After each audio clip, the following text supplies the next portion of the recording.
This is Join Us in France, episode 504. 504. Bonjour, I'm Annie Sargent, and Join Us in France is the podcast where we take a conversational journey through the beauty, culture, and flavors of France. Today, I bring you a conversation with Elyse Riven of Toulouse Guided Walks. I know you've missed her. About the Aveyron department. This is the episode where we explore the best of the Aveyron, a department that never ceases to impress with its medieval villages, scenic routes, and gastronomy. We explain why you really need to put it on your list. This podcast is supported by donors and listeners who buy my tours and services, including my itinerary consult service, my GPS self-guided tours of Peyres on the Voice Map app, or take a day trip with me around the Southwest in my electric car. You can browse all of that at my boutique, joinusinfrance.com/boutique. And Patreon supporters get new episodes as soon as they are ready and ads free. And they can do that for as little as $2 a month. If that sounds good to you, be like them, follow the link in the show notes. There won't be a magazine part of the podcast today because this recording with Elyse ran long. A special shout out this week to our Join Us in France champions, Karen Lachance, Stephen Struck, Terry Bro, Mali Peyres, Barbara Logan, and to all my current patrons. It is wonderful to have you on board in the community of travel enthusiasts and Francophiles who keep this podcast going. And to support Elyse, of course, go to patreon.com/Elyse Art, Patreon, Elyse Art, ELYSART. I'm going to be heading out to Lille just as the Olympics start. I'm sure there will be many things I want to discuss, but it won't be on the podcast because I'm banking this early. I'll post updates about what I'm experiencing on Patreon and on Facebook as well, which are the two places I go to regularly. It's going to be a busy couple of weeks, and I hope you enjoy the Paris Olympics as much as I will be.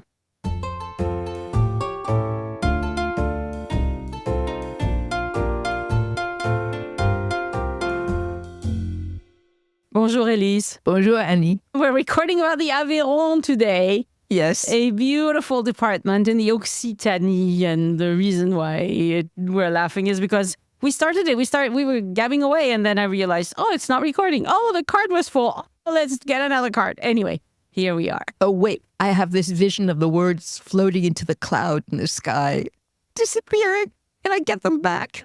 All right. So it's a beautiful part of France. I would like you to start, and I was just there. And I spent 5 days, very busy days with my husband, my friend Brenda, and her husband Jeff. And we were based out of Rodez, and we tried to cover a lot of ground. You did? You actually did? Yeah, probably more than we should have. And it was very fun, but I would like you to do kind of an intro on the department first, and then we'll talk about the towns that we visited. Okay. So the Aveyron department is a fairly large one. It's actually the biggest in surface area of all the departments in France. It's north by northeast of Toulouse, more or less as the crow flies. It's fairly big. And one of the specificities of the Aveyron is that it's not only very rural, but the southern part of it is what is called the big limestone plateaus.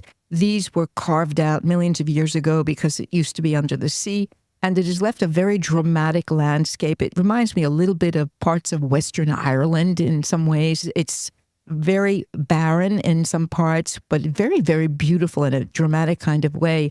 It is definitely dramatic. I'm going to do some videos for my patrons of my trip, but it's gorgeous. It's really gorgeous. It's largely sheep-raising country. The sheep seem to not be bothered by weather conditions, so that's fine with them, and the cows and further north that make the wonderful cheese. But it's very, very specific to this area. It's what's called a Grande Côte. Very dramatic. There are gorges in some of the rivers. There are 3 rivers that go through the Aveyron, the biggest being the Tarn. And the northern part is lots of valleys, lots of little streams that run into the big rivers, and many, many, many beautiful old villages made out of the local stone. In the south, it's a red kind of stone. It's a mixture of sandstone and limestone. And in the north, it's much more limestone.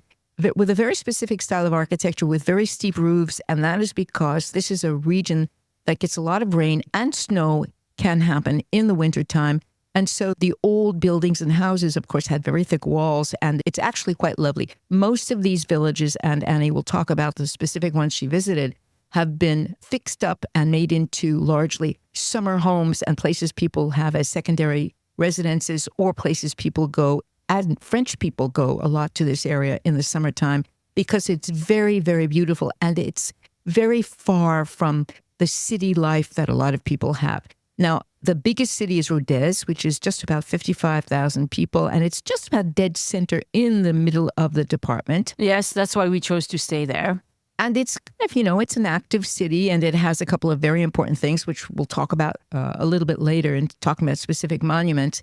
And then the only other two places that really can be considered to be cities, or I have a tendency to call them towns, is Millau, which is in the southeastern part of the department, very close to the very famous, wonderful Viaduct.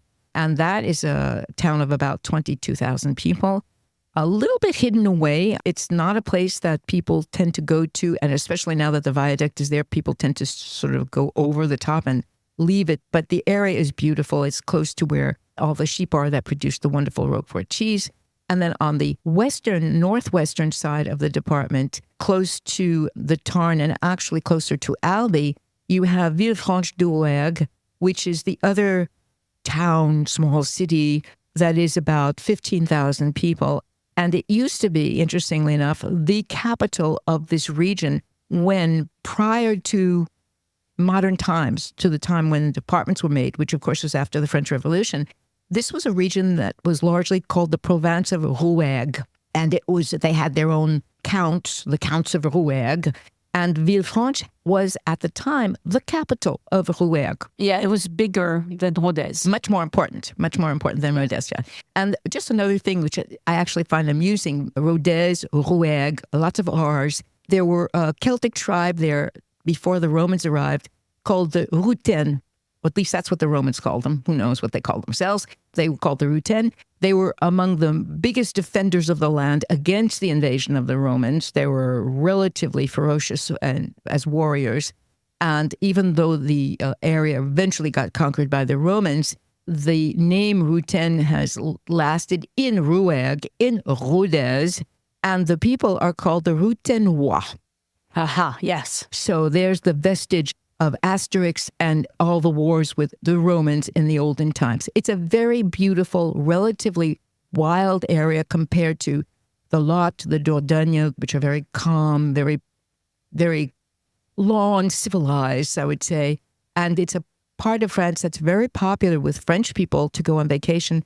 And I would strongly recommend taking a trip to this area once you have gotten through your major Paris, et cetera, sites. Yes, it is absolutely gorgeous and very different in character than the rest of the country. Now, this is not a part of France you can explore without a car. Let's put that right at the top, okay? Don't ask me how to do this without a car. You cannot.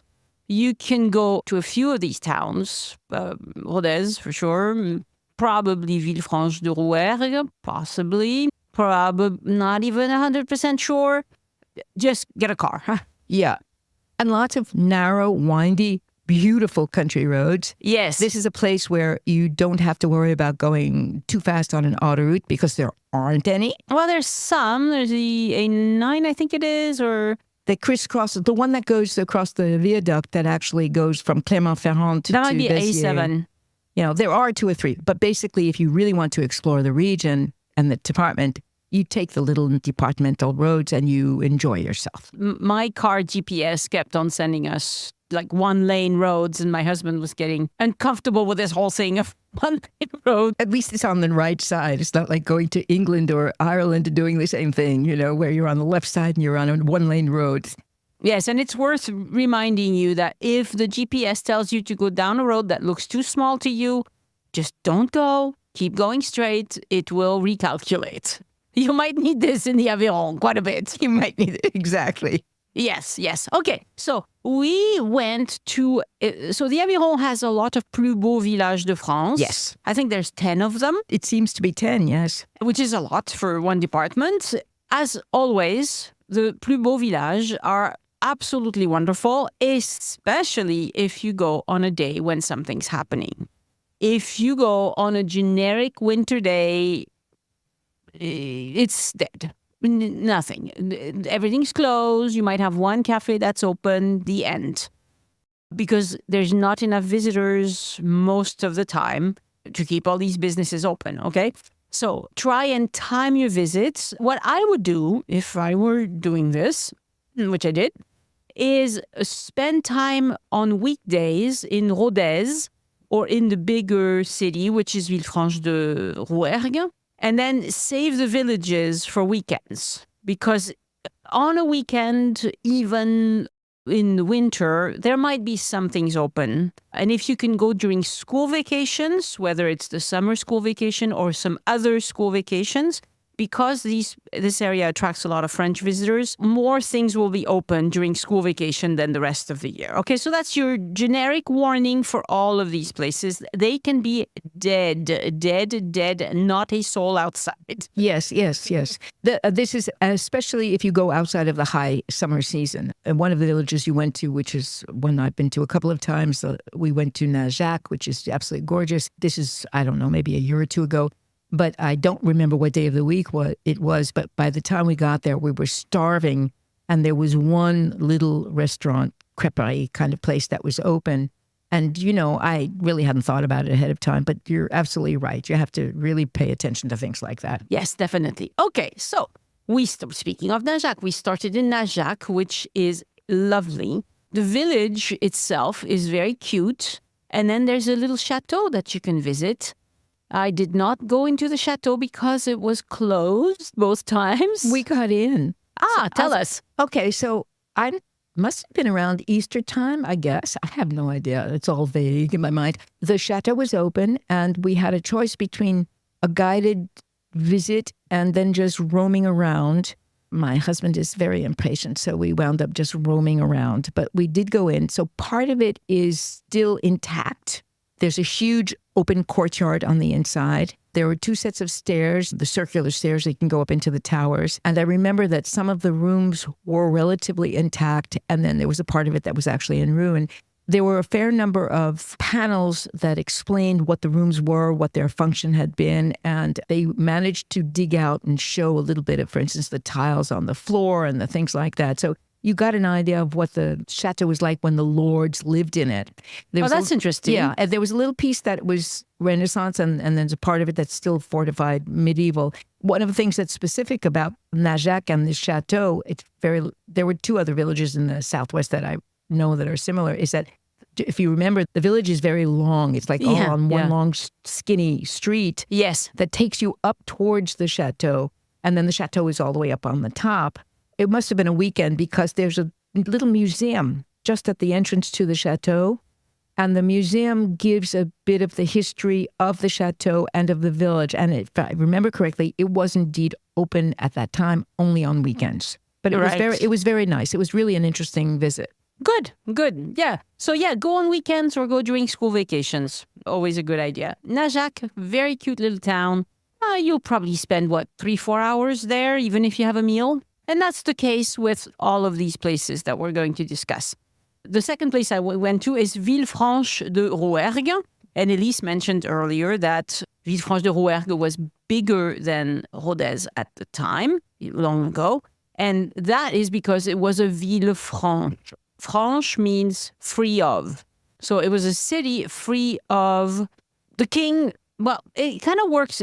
It's backwards because it means that the king gave the local lord permission to impose his own taxes. Right. It's about taxes. It's about taxes. So it's not that they didn't pay taxes. It's that they didn't pay taxes the normal way. They paid taxes to a lord who had gotten permission to run things his own way, rather than the way the king wanted them run. I suspect. I'm not really big into this. But that's why it became very rich. And it was also famous as the city of laws and the city that was ruled by fair people. By fair meaning that they were just. Yes. Okay. The city of the just, Of the the just, city huh. of the law was Okay. what it was famous for. And in Villefranche-de-Rouergue, I just happened to be there when they were doing a parade of sorts. The Pénitents noirs were processing. And yes, they were processing. And so this is a bit strange because they do have in Villefranche-de-Rouergue, any time of the year, I think it's open most days, you can visit La Chapelle des Pénitents Noirs, which is gorgeous Baroque chapel, very, very beautiful, that they started building. I think the construction ended around the 1650s. Okay. Beautiful place. And they had closed it temporarily because they were getting dressed and ready to process out. And when they did process out, these were people dressed in like long black robes with a hood over their heads. And, you know, when you spend time in America, that sort of thing is a bit unsettling. You're like, huh? Yeah. Especially with a pointy tip on top of it. Yes, yes. And so I looked into it, and this is what it is. Now, it has absolutely nothing to do with the KKK. I want to make that very clear right away. The KKK probably stole the idea from somewhere, but they are a racist organization that just oppresses people, kills people, burns people, does awful things. This is nothing to do with that. They never killed anyone, as far as I know. They were just an organization that started in the Middle Ages. The first black penitents appeared in Italy in the 1400s, and so late Middle Ages. And the whole idea came from the fact that they wanted to reenact the end of the life of Jesus. So it's around Easter that they do these processions? Yes, they do processions at Easter and during all the big things. And it is essentially a group of people. Very often they weren't even priests or monks. Very often it was an association, a brotherhood, which very quickly also included women in the case of Villefranche-de-Rouergue. So they would put on the robes and the hood and they would process with the cross and make all the way up to the Calvaire, which is Golgotha. It's an image of Golgotha or Calvary in English, okay? So it's a reenactment of the end of the life of Jesus. Done by lay people. In part. So in Villefranche-de-Rouergue, this started to take root. The first black penitents, they established a charter, the Brotherhood Charter, in 1609, which is at the end of the Wars of Religion. Right. Yeah? That was with Louis XIII. Right. And so they wanted to establish the Catholic faith again. That was the idea, to show that they were Catholic and they wanted to process, which is a typical thing. The whole idea came from Emperor Constantine, which apparently had a big role in the establishment of Catholic faith because he converted to Christianity. And he had this vision before a battle of a soldier carrying a cross. And apparently... That's like the Knights Templar. Yes, yes, yes. That's what it all stems from. He saw this cross and he heard the words, "In this sign you shall conquer." He took this as a divine sign. There's a whole thing around this that I'm barely cognizant about. So I don't want to say anything too stupid. But the sign, the visual sign that they use is an X with a big P in the middle. That's the sign of the earliest Christians. Yes. For Jesus Christ. So it's called Cairo or something like that. And you will see it. Yes, it's Greek letters and there's a whole thing about this. But it looks like an X with a P in it. It's something that was huge because back then, all of this symbolism meant something to people. Today, we don't really understand, but it was a big deal. So why are they hooded? Do you have any idea why they are hooded? No, I don't. I have no idea. I would like them to not be, but I would. So it has something to do with the Gospel of Matthew. Matthew chapter 6, it says, "So when you give to the needy, do not sound a trumpet before you, as the hypocrites do in the synagogues and on the streets, to be honored by men. Truly, I tell you, they already have their full reward. But when you give to the needy, do not let your left hand know what your right hand is doing, so that you're giving maybe in secret. And your Father, who sees what is done in secret, will reward you. So you hide your head so that nobody knows who you are? Exactly. The idea of that the Father who sees what is done in secret rewards you is huge. Okay? That's why they wore hoods, because they were penitents who didn't want to be recognized. For what it's worth. For what it's worth. And as penitents, because I've seen this on Corsica, do they do flagellation? Because they're... No. They carry the cross all the way up a hill. And there is a hill near Villefranche-de-Rouergue called Calvaire. And they will carry a cross and worship the cross up there. Now, this is something that the mayor of Villefranche-de-Rouergue, who was there at the ceremony and who was wearing a gray suit, did not have his mayor kind of sash around him. So I didn't know he was a mayor. But he went and shook hands with everybody, including me. And he explained that they were trying to revive this, but that it wasn't religious, that it was just a historical thing.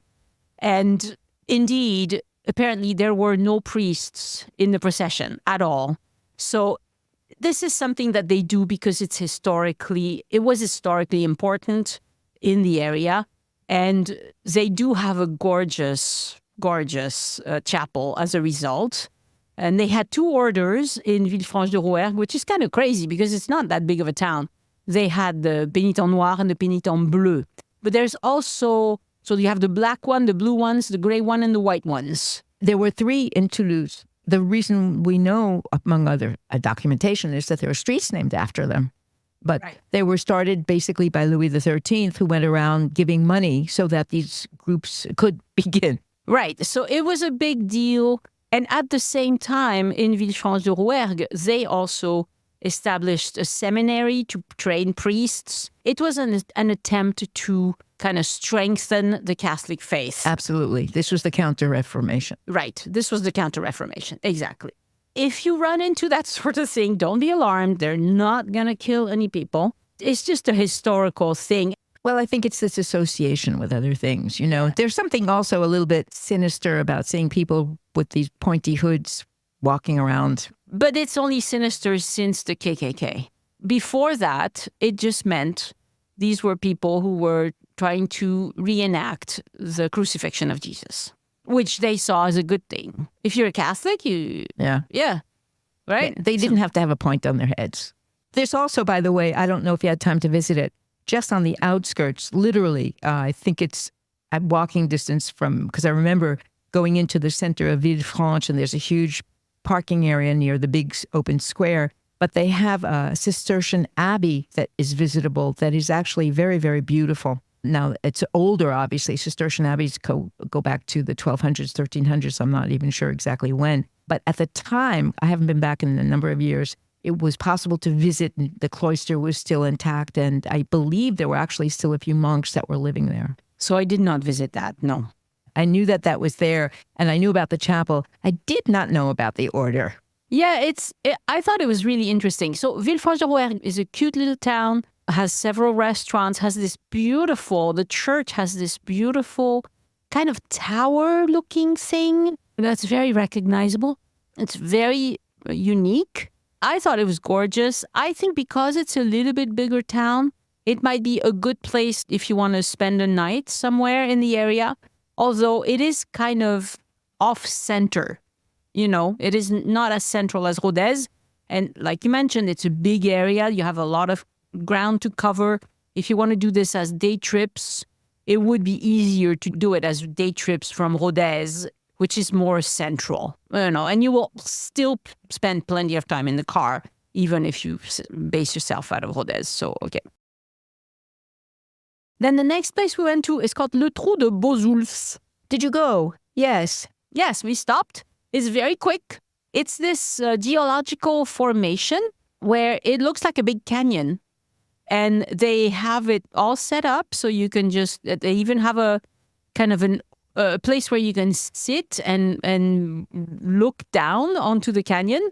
They have lots of cafes in that area. Oh, yeah? Yeah, you have a little parking lot. People don't stay very long. So the parking lot is not very big, but there's not much there. Like you might stop, look at it, take a few photos, have an ice cream or a drink, which is what we did. Oh, they do this thing in France these days where you have all these bio little grocery places and none of them have sodas. It drives me nuts. Well, you're not supposed to drink soda. It's bad for you. I like sodas. When I stop somewhere, I like a Diet Coke. Come on, give me my Diet Coke. They all sell like these organic juices and whatever. All right, bless their hearts. I'm sure there's a good, but I'd rather buy a Diet Coke. I spent too long in America, I guess. The Trou de Beaux-Ours is great. But you don't go down. You just look at it. You can go down, but it's very deep. That would be a hike. Basically. Yeah. It's a sinkhole. That would be a hike. So no, we didn't. But it's a lovely place to stop. Then we went to Espalion, which is a plus beau village, and the Château de Calmont-d'Olt, which was the chateau at the top of the hill.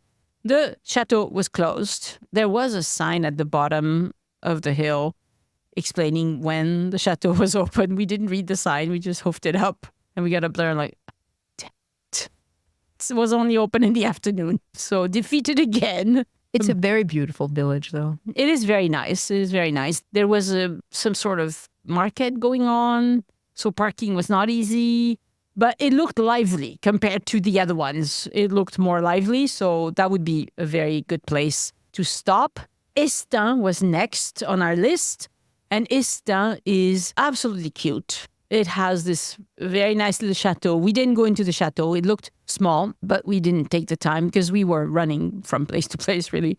This is the place that was owned by Valéry Giscard d'Estaing, the French president. So that's where his family was from. And he actually bought the chateau, as did some of his ancestors. At different times, it changed hands, but it was in the hands of his family. I thought it was a very cute little village. They have a nice car charger there, and some dude was parking in the car charger thing. And I went up and I said, "Yeah, got no business parking here, dude." And he's like, "Oh, I didn't notice." I'm like, "Well, move along." Leave it to Annie. Well, yeah, I mean, I didn't need to charge, but this is wonderful. We have a village with 2 fast chargers. Imagine this, Americans, a tiny village that has 2 plugs. And so I told him to move along, and then I parked in it and plugged in my car, even though I didn't really need to charge. But I was like, well,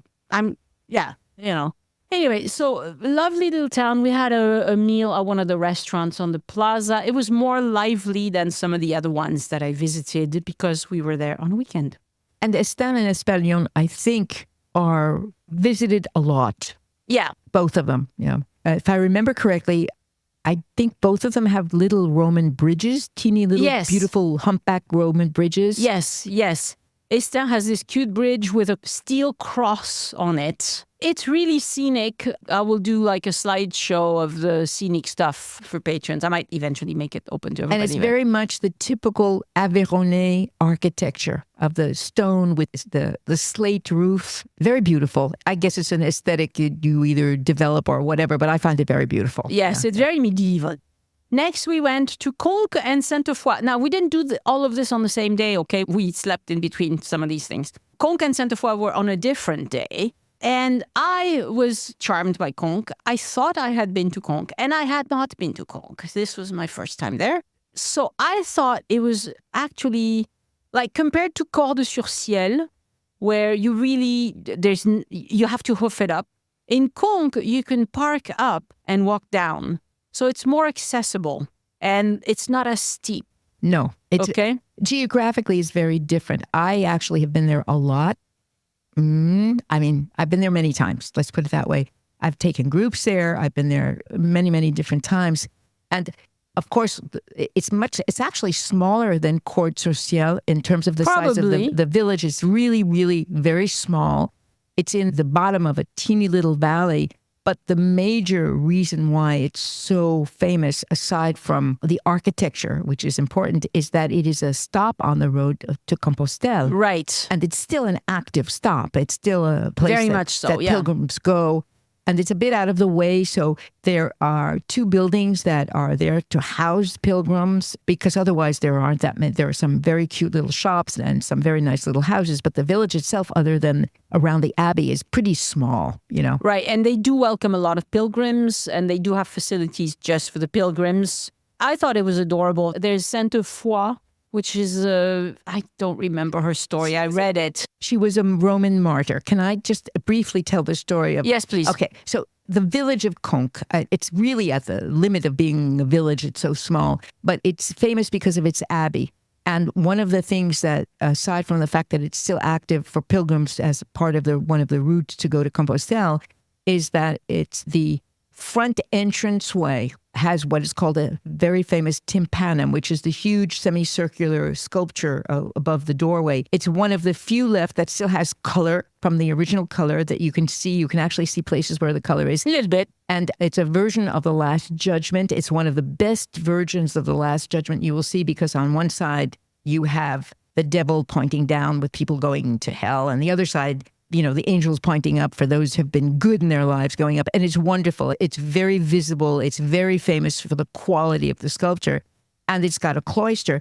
And the reason why it got put on the map, as we would say today, is because I don't remember exactly when, because this is a long time ago. This is apparently the true story. There was a monk who was part of the congregation of Conques, who went and had himself admitted to a monastery near Montauban. Now, it's not the door next door. We're talking about the 1200s or the 1100s, right? And one of the reasons he decided to go there is because at that time, in that monastery, there was this statue covered with gold of Sainte Foy. And Sainte Foy was a young girl who, the story is, was martyred by the Romans in Rome because she wanted to become Christian. Okay. And so there was this relic that inside had supposedly part of her skull, and the outside was gold covered with precious stones. And the story is that this monk spent a couple of years in this monastery in, let's just say Montauban to make it easier, and one day left. But he left with the relic. He stole it. He stole it. And he took it to Conques, and he brought it to Conques. And guess what, Annie? No. Once the relic was in Conques, it started creating miracles. Amazing.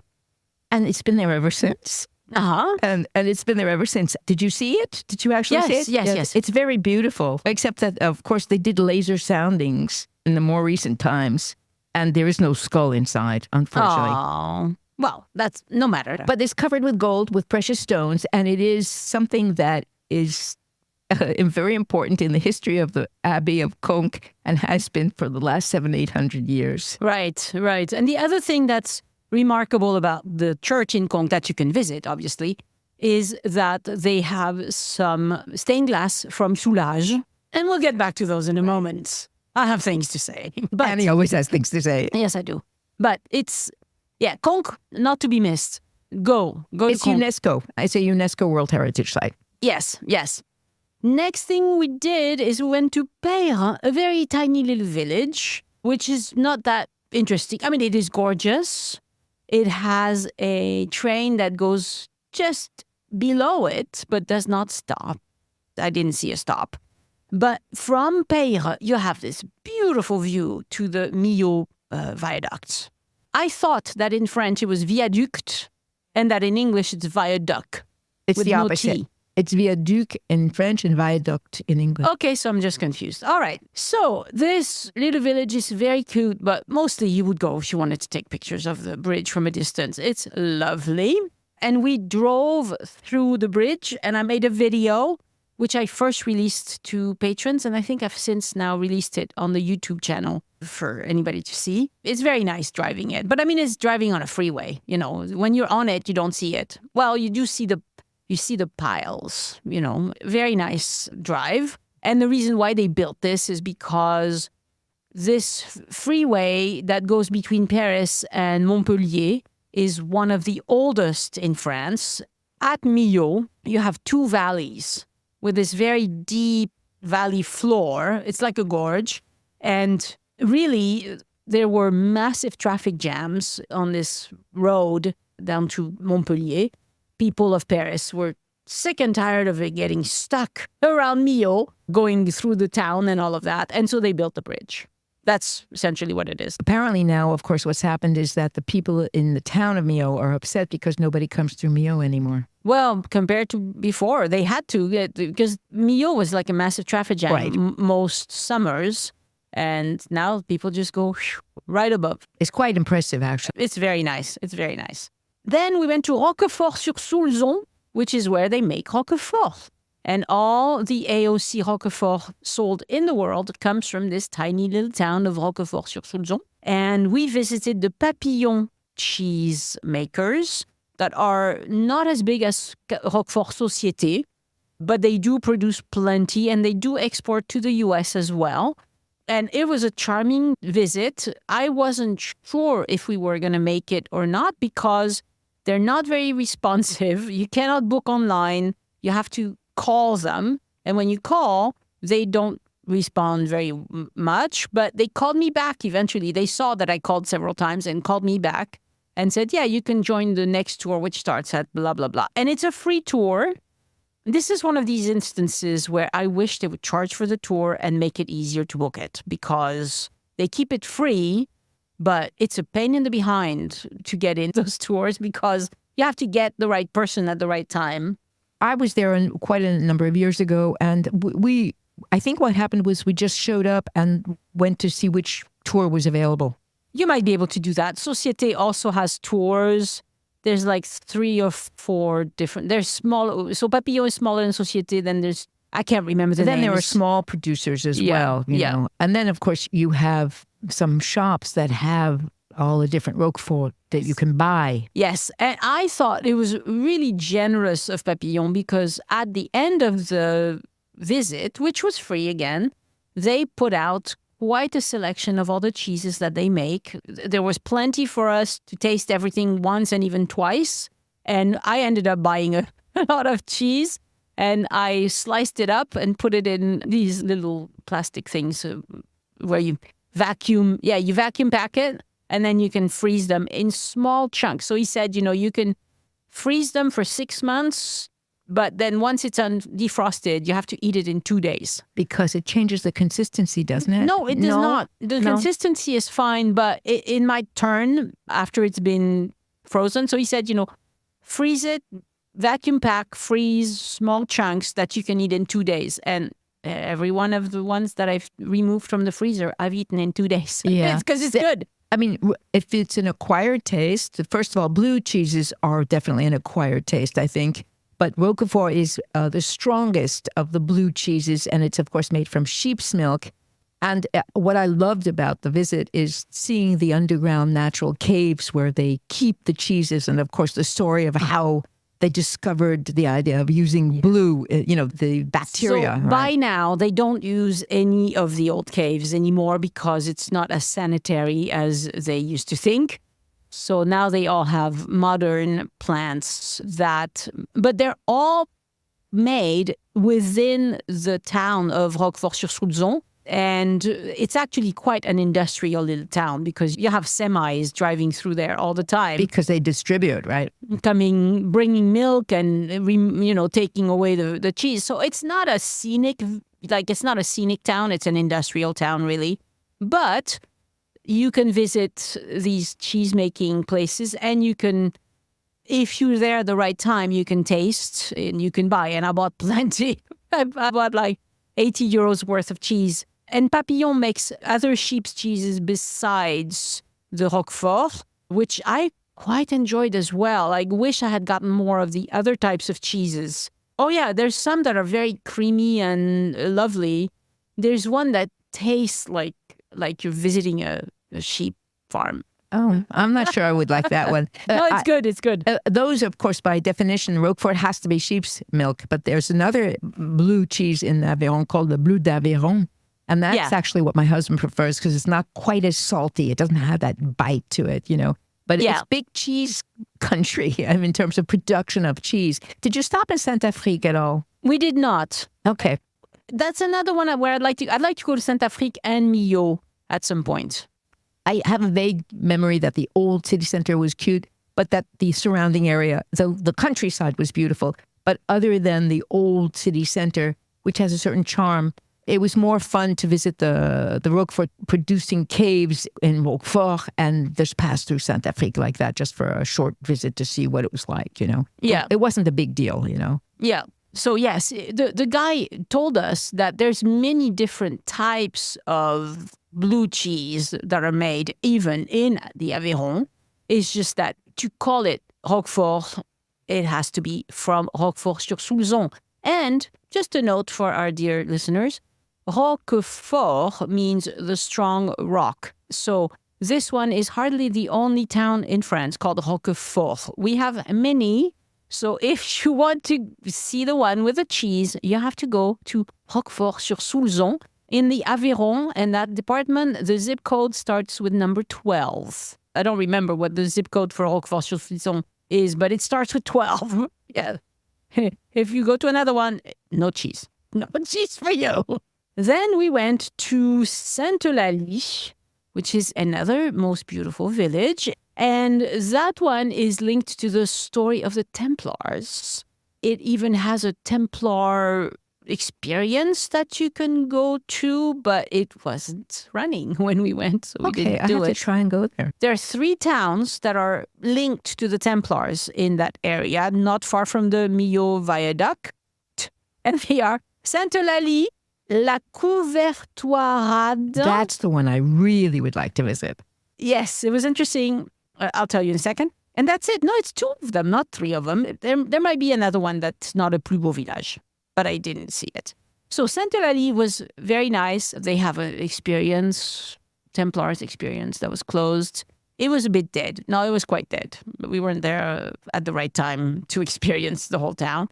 And La Couvertoirade, I definitely want to go back to because that looked spectacular, but it was extremely dead. Yes, and it was that, unfortunately, the 2 times that with my husband we've driven through that area, both times it was indeed dead. And I've heard a lot about it, and I would really like to go back in the summertime. Yeah, it was very pretty, very scenic. I'll share some photos, but, nothing was happening. There was not a soul around. It got a bit creepy because sun was setting and it was getting dark, and it's like, eee. Isn't it? It's up atop a little bit of one of the coasts, I think. Isn't it? A little bit barren. It seemed, if I remember, that Well, it is barren. A lot of that barren. area is very barren anyway. As soon Right. as you exit the town, it's like nothing much. Like it's sheep country, And then the other town I went to, but now this is north of Rodez, this was on a different day, is Sainte-Eulalie-d'Olt. There were lots of pilgrims there, lots of them. And I thought it was very, very cute. They have this church that has beautiful carvings on the door. I shared something with my patrons about that already. I thought it was just beautiful. And if you're a pilgrim, I think that's one of the more popular stops in that area. Now, we got to talk about Rodez, because this whole time we were going back and forth between Rodez and all these towns. Rodez is a cute town, a good place to base yourself out of, like we said. It has quite a few restaurants, and it has 2 major museums. This is something I would do on a weekday because the museums, it's a bigger town, things are open, and you don't have to go there on a weekend. So the 2 museums are the Musée Fenaille, that has these very cool standing stones. which is the one I've not seen. I thought it was very cool. So apparently around the Aveyron, there were something like 700 or 900 of these stones that were found, megaliths, yeah. I thought they were very interesting to see. Now, they're a little bit similar, all of them. You have a standing stone. Some of them are as high as I am, which is not very high. They're not huge, and they are carved. Yeah, I saw the pictures. They are carved. They are carved. I am not sure what all of this means, but it's a little bit like the standing stones in Brittany, Carnac, and places like that, except that I'm not sure the ones in Carnac are sculpted. In different places in Brittany, yeah. Yeah, some of them are. Right, Okay. some of them are. But the ones at the Musée Fenaille are all sculpted, and they are lovely. It's this beautiful red rock that you have all around the area. The cathedral is made of that same red rock. It's very nice. And then, of course, they have the Musée Soulages, which is an impressive museum. Honestly, it's very modern.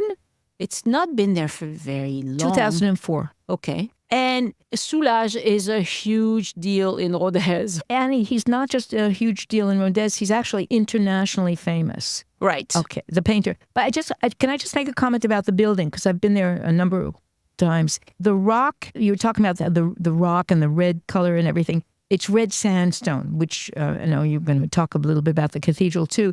The building that the museum is made out of what's called 10-core steel, which is a kind of steel that is treated to have that color of the same red, that red color like the red rock. Rust. To make it look like rust. But of course, it's a specific process that they use. It's used in a lot of architecture. It was used in a lot of architecture in the southwest and in the north of Spain as well. The mission of the architects was to make the color similar to the color of the cathedral. So even though it's very contemporary, very, very contemporary, slabs, walls, and stuff like that, the idea was to use that, to reiterate that redness, which is kind of a nice color, actually, It looked like many contemporary type museums that you see. It was fine. Now, the work of Soulages bored me a bit. A lot of monochrome. It's all in the detail and in the artistry of details that escapes me. So I will let you talk about it. Pierre Soulages, who just died a year ago at the age of 102, I believe, was one of the few French artists to be really internationally famous. There were a few others, but let's face it, in the last 50 years, it's been more dominated by American and artists and German artists, interestingly enough. He had a very long career, and like a lot of other artists, started out doing figurative work and at some point became an abstract painter. And honestly, you either can understand and like abstract art or not. I don't think there's a value attached to it. I think it's either it touches your sensibilities or it doesn't. And I know lots of people who don't like abstract art, like you don't like it particularly, or don't, you don't feel anything for it. And then there are people who do. But because he was a native son to this area, and because he was so famous and important, and because he had told the city of Rodez that he was going to leg them, I guess that's the French word, he was going to leave them a bunch of his very, very important paintings, which are in all major museums pretty much all over the world. That was the reason why they got the money to make the museum. And it is, in fact, named after him. It's the Soulages Museum. So 3/4 of the museum is really his work. And then there's a part of it that has temporary exhibits. And I've been there a couple of times with some interesting contemporary exhibits that are 20th century art, not always just pure abstraction, but of course, similar, I guess you'd say, in the same vein. So it's a place that's interesting because they try to give the full gamma of the work that he did. And I know, because I've been there with small groups, that they have a lot of high school groups and university groups that go there to see the work. So I think it has there's like an education department, they bring people in. But again, the thing is, it's just like the stained glass that he did in Conques. You either think that it's pretty or you don't. And that's just the way it is. That's right. all. So the reason why I wanted to bring this up again before we end, because we've been talking a long time, is that in the cathedral in Rodez, there are some modern stained glass windows that are stunning. They are so different and they catch your eye and you're like, oh, wow, what is this? And I didn't write down the name of the guy who made them. I didn't write it down. I have it. I'll put it in the show notes. Not someone who's very famous, but the windows are stunning. By comparison, the stained glass windows that Soulages made are just as boring as the rest of his art, as far as I'm concerned. It's like monochrome, whatever. So, but like you said, I must be the one who don't get it because he's clearly very popular, Soulages.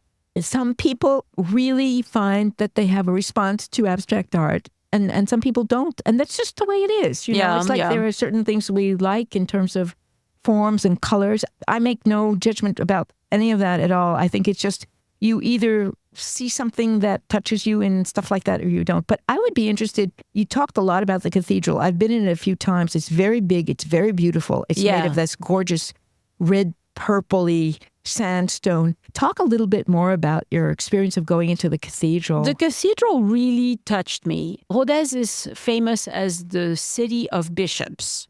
They had a lot of very famous bishops in Rodez that were very important to the history of the Catholic Church.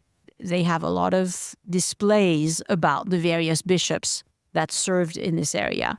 The church is just really touching. I can't really explain why, but I could have spent a long time in that church looking at all the details. And I think the fact that there were modern stained glass windows that were so colorful and so striking also improved the experience. Sometimes you see modern stained glass and it leaves, okay, whatever.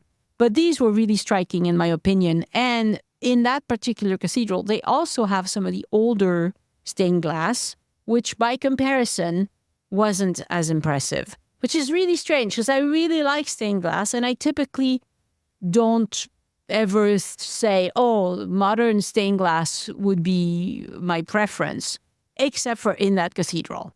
It is just really, really nice. So in Rodez, do plan on spending an hour or two in the cathedral. It is very, very nice. It's very big. It has an incredible tower. Yeah, it's very large. It's very large. And it's very interesting because I think part of Rodez was actually destroyed during World War II because it has a very small, old medieval center, very tiny, with a few little streets with Renaissance houses. And there's a piece of an ancient wall around what would have been the castle.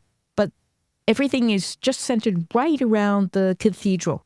Otherwise, it's more of a modern town than other places in the area. But it's certainly worth visiting for that. Right. One place that we didn't mention because it's not a plus beau village, so it wasn't on my list, is Laguiole. Ah, oui, Laguiole. Laguiole. They pronounce it Laguiole. Do they? Yes.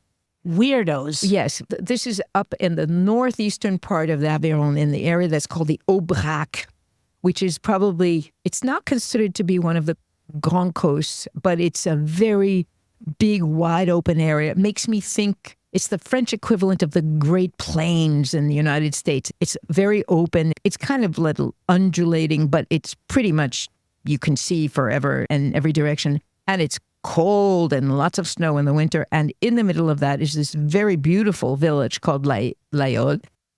Spelled Laguiole. Yeah, you have to go there to have them correct your pronunciation. Oh, whatever. Yeah. And it's famous for its knives, the famous knives with the little bee on them. Bee? Why a bee? Because it's the signature of the authentic Laguiole knife as opposed to a counterfeit knife. On the back of the tip of the handle where it joins up with the blade, you have a tiny little bee. I have one that I had made for me there. They have what they call ladies' knives. They're smaller. There are still 2 or 3 manufacturers there where you go in, you choose your handle. They have all these beautiful kinds of woods and bone and stone, and then your blades, and they actually put them together for you there. There are 2 or 3 centers in France for knife making, but this is the very famous Laguiole knife. Very, very nice. Okay. And they told us that it's not Laguiole, it's Laguiole. And all right, whatever, people. It's whatever the Occitan dialect is of the local area. Oh, well, we have all kinds of Occitan names. Most places, they don't insist on, whatever. Another place of interest is Micropolis. So this is the city of insects. I saw signs for it when we were approaching or leaving the Millau Viaduct and did not stop. But for people with kids, I think it would be good. Exactly. My guess is, I didn't go either, but my guess is that it would be really a fun place to take kids because they must have lots of interactive things. Creepy crawlies. Yeah. Other places of interest are the Gorge du Tarn. Hiking, kayaking, summer kind of activities. There's something called Chaos de Montpellier-le-Vieux. Yeah, it's near the Gorge of the Tarn, and it's a place we mentioned in the podcast about the Tarn, the Sudobre area with the big, huge pieces of granite. This is a place where for over the thousands, I guess even maybe millions of years, that it's created these formations that look like somebody has set one stone on top of the other. So there are these strange columns that are huge, but it doesn't look like one big piece of stone. It looks like a giant has placed the stones one on top of the other. Okay. In a kind of valley gorge, similar to the trou that you're mentioning. So it's a place you go to visit, and you can hike through it as well. Fun. And of course, you can walk around. There's hikes around the Aubrac. So we talked about some of the food. We talked about Roquefort, obviously, but we didn't talk about aligot. And we have to talk about aligot saucisse. So aligot is a potato dish with tome cheese in it. It's melted cow cheese and garlic and olive oil. Yes, and potatoes. It is absolutely amazing. Love the stuff. I could eat it all day. It's not very good for your rump. It's not good for anything except keeping you warm in the winter time, which is, my guess is that it was basically the peasants, the shepherds' food, having some potatoes, having some pieces of cheese. These shepherds out in the middle of nowhere, trying to heat something up to get them warm in the middle of these very cold winters. And it's definitely a winter dish. Don't try to eat this in the summertime. Really. Oh, I can eat it all day, every day of the year. I don't care. It's so delicious. It's very good. It looks, when they prepare it, it looks like taffy. Yes, it's stringy. Yes. And the best way to prepare it, strangely, is in the microwave. If you buy it already made, you put it in the microwave and you just stir it, and it's very easy. It comes out stringy and perfect. That's a very good idea. I do it in the bain-marie because I don't have a microwave. The other local food is tripou. So we had a bit of a discussion about this before we started recording, because she says it's a tripe dish. And I think it used to be a tripe dish, but I saw it on the menu and it had no tripe. It was a kind of a fried vegetable potato doughy thing. And it was totally edible. Tripe, the animal tripe, I could not eat. So I think they might be reusing the name and made it something people actually want to eat. Be careful if you go into a restaurant. Make sure you know what it is before you order it. Yes, if you see tripou, ask them exactly what they have in mind, because... Yeah, exactly. They do sourdough breads. Very good sourdough. I don't like sourdough bread, so you tell us. Oh, gosh. I don't know why. I don't really know why, but the vendors who sell bread from Aveyron on the open-air markets, which I think is something I love to do, the breads are as close to San Francisco sourdough as I've ever had anywhere, and I love sourdough bread. I don't know what it is. I don't know if it's the water. I don't know if it's the starter that they use. It's specific and typical of the breads from Aveyron. Very good. Very good.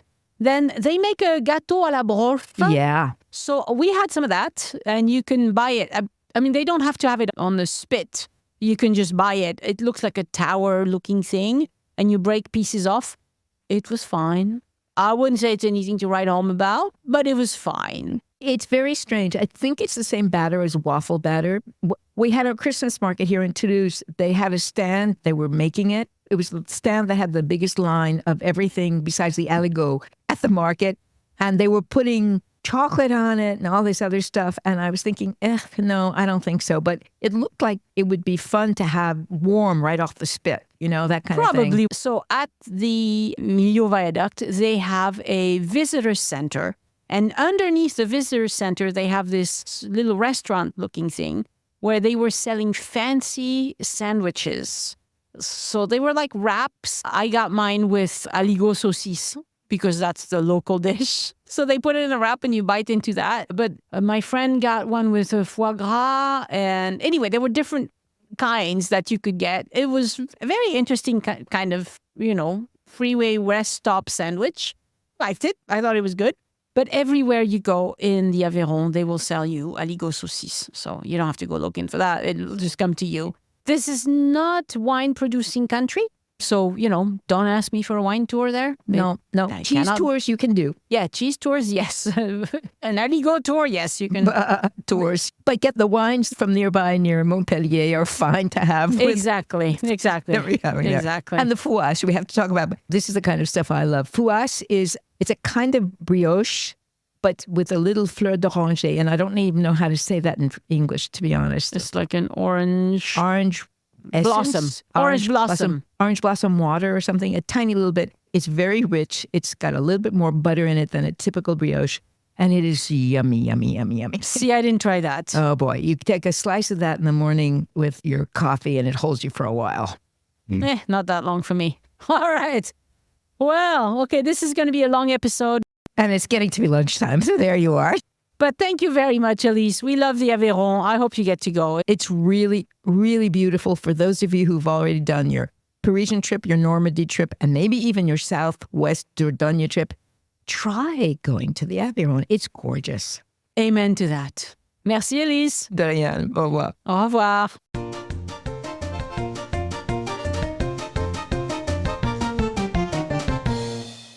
The Join Us in France Travel podcast is written, hosted, and produced by Annie Sargent and copyright 2024 by Addicted to France. It is released under a Creative Commons Attribution, Non-Commercial, No Derivatives license.